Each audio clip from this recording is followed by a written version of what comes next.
Have you ever woken up in the middle of the night because you heard something beneath your bed?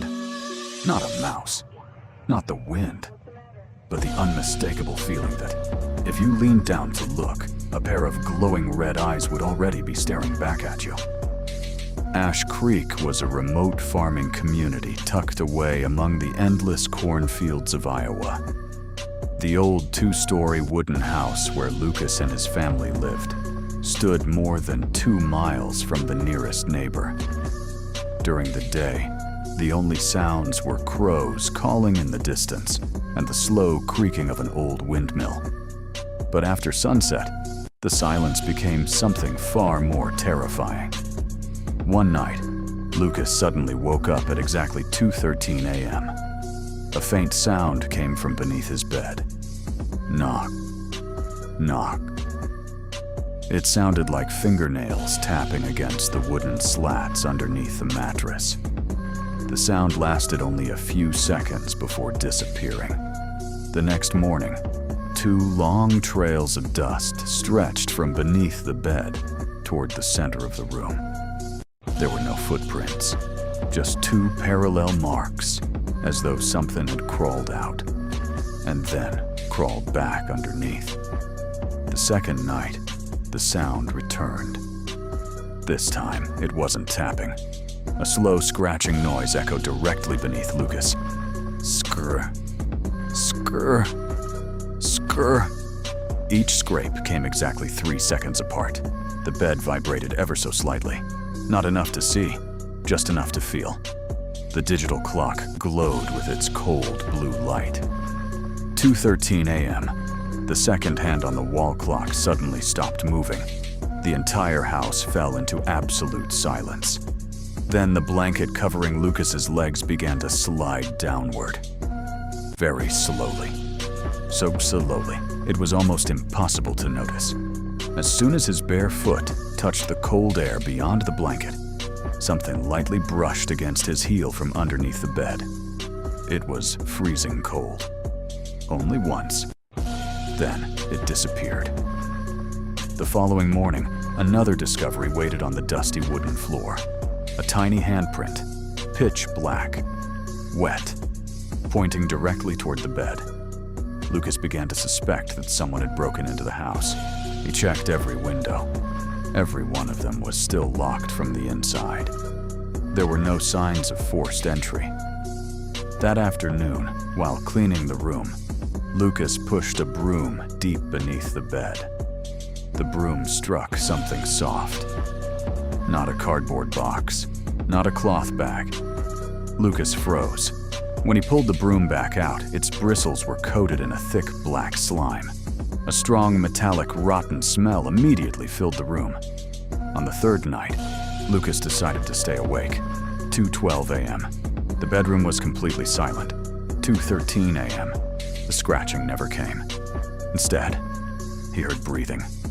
Inhale, exhale, inhale, exhale. Someone was breathing just beneath the mattress. Lucas held his own breath. The sound continued. Then a stream of icy air drifted upward from beneath the bed and brushed across his face. It carried the smell of damp earth and something that had been dead for a very long time. His flashlight suddenly shut off. Darkness swallowed the room. The breathing underneath became faster, as though whatever was down there knew he was awake. The next day, Lucas drove into town to learn the history of the house. Inside the old public library, he discovered a newspaper from 1987. It told the story of a little girl named Emily, who had vanished from her bedroom without a trace. Police never found a single clue. The only strange detail was that her bed had been dragged several feet away from its original position. The article included an old photograph of the room. Beneath the bed was a patch of darkness that looked unnaturally deep. When Lucas examined the photo closely, he noticed 2 tiny white dots inside the shadows. They looked exactly like a pair of open eyes. What chilled him even more, it was the very same bedroom he was sleeping in. That night, Lucas set his phone to record beneath the bed. 2:13 a.m. The scratching returned louder than ever. The entire bed shook violently. Then, everything stopped. The following morning, Lucas watched the recording. Nothing happened during the first 2 minutes. Then, at exactly 3 minutes in, a black hand slowly emerged from the darkness. Its fingers were impossibly long. Its skin looked pale and wrinkled, as though it had been submerged in water for years.